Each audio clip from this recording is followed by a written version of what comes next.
विकीर देखता है कि जीवित ढाल डेकाराबिया पूछ रहा है कि एम्डूसियस मार्क्वेस ऑफ डिस्कॉर्ड की खास ऊर्जा कैसे निकाल सकता है। ये सुनकर विकीर हैरान रह जाता है, ये सोचते हुए कि क्या उस दानव के पास सच में वो शक्ति है। हवा में नीली ऊर्जा से बना एक विशाल चेहरा दिखाई देता है। डेकाराबिया पुष्टि करता है कि उसे 9 दानव प्रभुओं के नेता पहले शव एंड्रेस की महान शक्ति महसूस हो रही है। एम्डूसियस गुस्से से बताता है कि क्योंकि विकीर ने उनकी योजनाएं बिगाड़ दी और उनकी जाति का शिकार किया, इसलिए बाकी बचे दानव राजाओं ने अपना घमंड त्याग दिया। वो जानवर बताता है कि उन्हें एंड्रेस से उसकी महान शक्तियां उधार लेने के लिए भीख मांगनी पड़ी। अपनी मुट्ठी कसते हुए जो नीली ऊर्जा से चमक रही है, एम्डूसियस कहता है कि एंड्रेस की शक्ति का एक छोटा सा हिस्सा भी उन्हें अविश्वसनीय रूप से शक्तिशाली बना देता है और विकीर को चेतावनी देता है कि अब वो उसका शिकार है। लड़ाई तुरंत एक तेज हाथापाई में बदल जाती है। अखाड़े में झटकेदार लहरें दौड़ जाती हैं जब विकीर का लाल आभा मंडल और एम्डूसियस की नीली बिजली जोरदार वारों के साथ टकराते हैं। दानव की नई गति और शक्ति तलवारबाज पर जल्दी ही भारी पड़ जाती है। एम्डूसियस विकीर के चेहरे पर एक जोरदार मुक्का मारता है और उसके बाद एक जोरदार लात मारता है। विकीर को संभलने का समय न देते हुए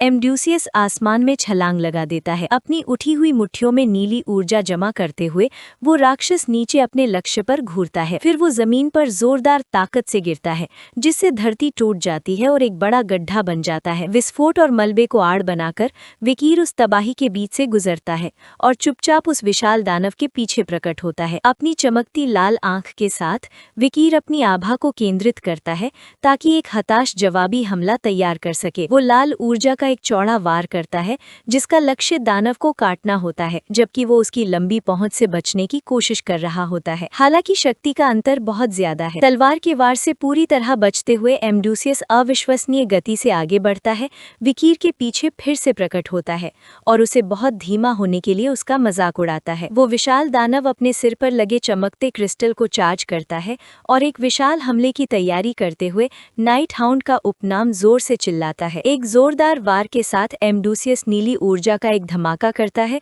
जिससे विकीर पत्थर की जमीन पर जोर से जा गिरता है और चारों ओर मलबा बिखर जाता है। उस तबाही के बीच खड़े होकर एम्डूसियस मानता है कि वो इस उधार ली गई शक्ति का इस्तेमाल कब तक कर सकता है, इसकी कुछ सीमाएं हैं, लेकिन वो पूरे आत्मविश्वास से कहता है कि उसका शरीर इतना मजबूत है कि वो किसी भी स्वॉर्ड मास्टर को आसानी से खत्म कर सकता है। मलबे के ढेर में घायल विकीर खून की उल्टी करता है। पास ही हवा में तैरती हुई डेकाराबिया घबरा कर पूछती है कि उसने उस हमले को रोकने के लिए शील्ड के बैरियर का इस्तेमाल क्यों नहीं किया। अपनी चोटों के बावजूद विकीर जवाब देता है कि वो शील्ड को उस समय के लिए बचाकर रख रहा है जब उसे इसकी सचमुच जरूरत पड़ेगी। वो जोर देता है कि वो इस हालात को खुद ही संभाल लेगा। इस बात को मानने से इनकार करते हुए डेकाराबिया उसे बेवकूफ कहती है। अपने मास्क के पीछे से विकीर इस कड़वी सच्चाई को स्वीकार करता है और अपनी नजरें अपने दुश्मन पर गड़ाए रखता है। वो मन ही मन मानता है कि वो उस डेमन की ताकत का मुकाबला बड़ी मुश्किल से कर पा रहा है, खासकर तब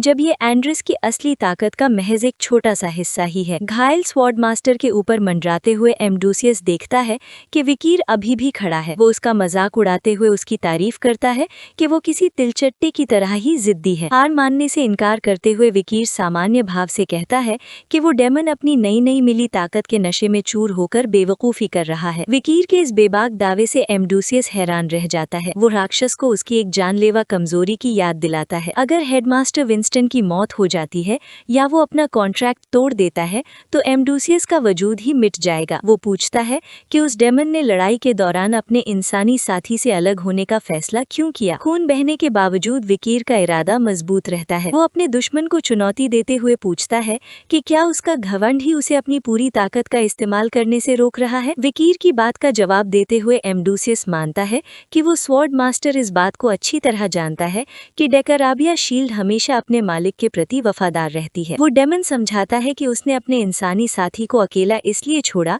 क्योंकि उसे उस पर पूरा भरोसा है। वो ये भी साफ करता है कि उसे विंस्टन पर एक इंसान के तौर पर नहीं बल्कि इस पूरी दुनिया के प्रति उसके भयानक गुस्से पर भरोसा है। वो डेमन ये राज खोलता है कि उसने विंस्टन को अपनी ताकत इसलिए दी क्योंकि हेडमास्टर सचमुच इस दुनिया का विनाश विनाश चाहता है। विंस्टन की छाती में चमकता हुआ वो पर्पल रंग का दिल असल में ट्री ऑफ फॉलिंग है और यही वो जरिया है जिससे उस डेमन की सारी ताकतें पूरी तरह से जागृत हो जाती हैं। विकीर इस बात से एकदम हैरान रह जाता है। उसके माथे पर पसीना आ जाता है जब उसे एहसास होता है कि वो खतरनाक चीज विंस्टन के हाथ में है। एक क्रूर मुस्कान के साथ एम्ब्रूसियस कबूल करता है कि उसने ये सब इसलिए रचा था ताकि वो अपनी आंखों से इंसानों को एक दूसरे को तबाह करते हुए देख सके। उसका कहना था कि इस तमाशे को न भूलना चाहिए। इस बीच डोलोरेस डर के मारे जम सी जाती है। तभी विकीर उसका नाम पुकारता है। वो जमीन पर पड़े उस बदले हुए क्रिस्टल से ढके हुए आदमी को अविश्वास भरी नजरों से घूरती है और पूछती है कि क्या वो सचमुच उसका पिता है। जैसे ही उसका हाथ धीरे से उसके चेहरे की ओर बढ़ता है,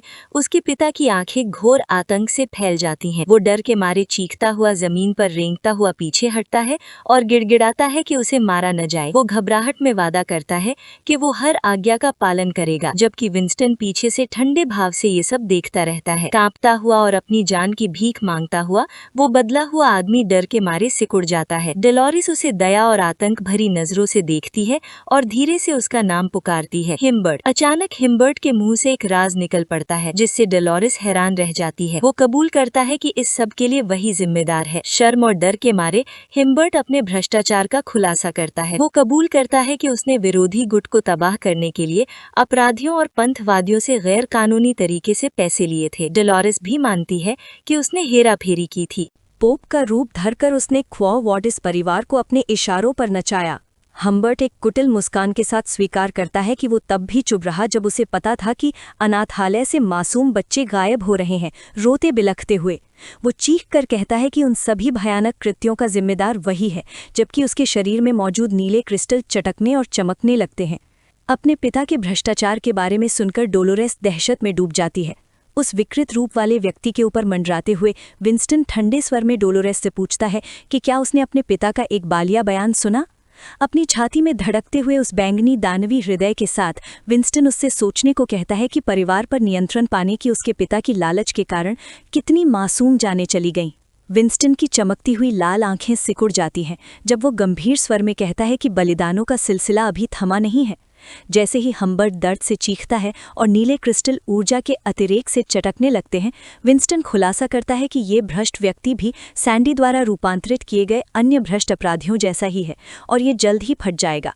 इस बीच बियांका, सांचो और पिगी उस तबाह हो चुके स्टेडियम में जान बचाकर भागने की कोशिश करते हुए तेजी से दौड़ते हैं। हम्बर्ट के भीतर मौजूद माना यानी जादुई ऊर्जा की विशाल मात्रा एक जबरदस्त विस्फोट का कारण बनेगी। पास ही बास्करविल के 3 जुड़वा भाइयों में से एक छोटी बच्ची पोमेरियन को गोद उठाए अपनी जान बचाने के लिए भाग रहा है। विस्फोट इतना शक्तिशाली है कि उससे स्टेडियम और उसके आसपास का पूरा इलाका तबाह होने का खतरा पैदा हो जाता है। विंस्टन अपना हाथ उस चमकते हुए बैंगनी हृदय पर रखता है और घोषणा करता है कि इस विनाश के माध्यम से वो अपने ही अंदाज में यानी न्याय का एक विकृत रूप लागू करेगा। जैसे ही हम्बर्ट दर्द से कराहता है, विंस्टन डोलोरेस के सामने एक क्रूर प्रश्न रखता है। वो पूछता है कि उसके पिता ने जो कुछ किया उसके बाद भी क्या वो उन्हें माफ कर सकती है। वो डोलोरेस की आस्था को चुनौती देते हुए पूछता है कि क्या किसी दानव का भी उद्धार संभव है। इन खुलासों से अभिभूत होकर डोलोरेस चुपचाप खड़ी रहती है। वो अपना सिर झुका लेती है, उसकी आंखें अंधेरे की ओट में छिप जाती हैं और वो जवाब में एक भी शब्द नहीं कह पाती। अपनी चुप्पी तोड़ते हुए डोलोरेस विंस्टन की इस परीक्षा का दृढ़तापूर्वक केवल एक शब्द में जवाब देती है, नहीं। विंस्टन शुरू में तो हैरान होता है, लेकिन फिर तुरंत अपनी आंखें मूंद लेता है, ये मानते हुए कि अपने भ्रष्ट पिता को अस्वीकार करना तो स्वाभाविक ही है। लेकिन जब डोलोरेस अपनी बात जारी रखती है तो विंस्टन की आंखें हैरानी से फटी की फटी रह जाती हैं। एक सुनहरी चमकदार रोशनी से घिरी हुई वो अत्यंत करुणा के साथ विंस्टन की ओर अपना हाथ बढ़ाती है। वो धीरे से कहती है कि भले ही उसे ये नहीं पता कि किस पिछली चोट की वजह से उसे इतना दर्द हुआ, लेकिन उसे विश्वास है कि इस निराशाजनक स्थिति में भी उसके पास अभी भी अपना रास्ता बदलने और सही चुनाव करने का मौका है। चमकती आंखों के साथ डोलोरेस प्रार्थना की मुद्रा में अपने हाथ जोड़ती है और पवित्र ऊर्जा का एक विशाल गुंबद बनाती है। वो उस सुनहरे घेरे के अंदर खुद को और अपने बदले हुए रूप वाले पिता को सुरक्षित कर लेती है और धमाका होने से पहले विंस्टन को भाग जाने के लिए बहादुरी से चिल्लाती है। जैसे ही पवित्र रोशनी युद्ध के मैदान पर फैलती है, विंस्टन की आंखों के सामने नीली बिजली की एक चमक कौंध जाती है। वो दिव्य ऊर्जा उसकी यादों में गहराई से दबी एक स्मृति को जगा देती है। उस स्मृति में वो एक परेशान आदमी को भागने के लिए चिल्लाते हुए देखता है, जबकि एक सुनहरे बालों वाली महिला आंसुओं के साथ माफी मांग रही होती है। उलझन में अपना चेहरा पकड़े वो लड़खड़ाते हुए पीछे हटता है और ये समझने की कोशिश करता है कि ये अनजान यादें कहाँ से आ रही हैं।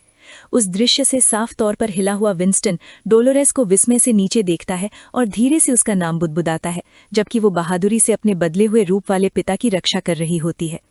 डोलोरेस अपनी रक्षात्मक मुद्रा बनाए रखती है और अपने बदले हुए रूप वाले पिता के ऊपर अपने हाथ रखे रहती है, जबकि उसके पीठ पर लगे नीले क्रिस्टल चटकने लगते हैं और उनमें से अस्थिर ऊर्जा का प्रवाह होने लगता है। दर्द से बेहाल हम्बर्ट पत्थर की जमीन पर गिर पड़ता है और रोते हुए कहता है कि दर्द बहुत ज्यादा है और वो भीख मांगता है कि बस एक धमाका हो जाए ताकि उसकी ये पीड़ा खत्म हो जाए। उसे हार न मानने देने का फैसला करते हुए डोलोरेस उसे हिम्मत न हारने और इस तकलीफ से लड़ने का आदेश देती है। वो उस पर जोर देती है कि वो आखिरकार संघर्ष करे, अपने लिए नहीं बल्कि अपने आसपास मौजूद हर किसी के लिए। वो सुनहरे घेरे के अंदर उसके ठीक बगल में मजबूती से खड़ी रहती है, जबकि वो बेहबसी में कराहता रहता है। हालांकि उसके अंदर मौजूद अस्थिर माना अपनी चरम सीमा तक पहुंच जाती है। हम्बर्ट एक आखिरी चीख मारता है और उसके चटकते हुए क्रिस्टलों से नीली रोशनी की चकाचौंध भरी किरणें फूट पड़ती हैं। डोलोरेस की आंखों में आंसू भर आते हैं और वो दहशत भरी नजरों से ये सब देखती रहती है और बेहबसी में धीरे से नहीं बुदबुदाती है, जबकि वो नीली रोशनी उसे अपने आगोश में लेना शुरू कर देती है। कुछ दूरी से ये सब देखते हुए नाइट हाउंड और एम्ब्रूशियस तुरंत ऊर्जा के उस जोरदार प्रवाह को भांप लेते हैं और धमाके की जगह की ओर देखने लगते हैं। सफेद और नीली रोशनी का एक जबरदस्त धमाका डोलोरेस और हम्बर्ट को पूरी तरह से अपनी चपेट में ले लेता है और उन्हें पूरी तरह से मिटा देने की धमकी देता है। ठीक जिस पल धमाका अपने चरम पर होता है, गहरे रंग के जूते पहने और हाथ में छड़ी लिए एक रहस्यमयी आकृति बड़े ही शांत भाव से उस तेज रोशनी में कदम रखती है। डोलोरेस इस अचानक हुई दखलंदाजी को देखकर हैरानी से ऊपर की ओर देखती है। ये नया आया हुआ व्यक्ति पोप है। ये वीडियो का अंत है। अगर आप लोग अगला भाग देखना चाहते हैं तो हमारे चैनल को सब्सक्राइब करें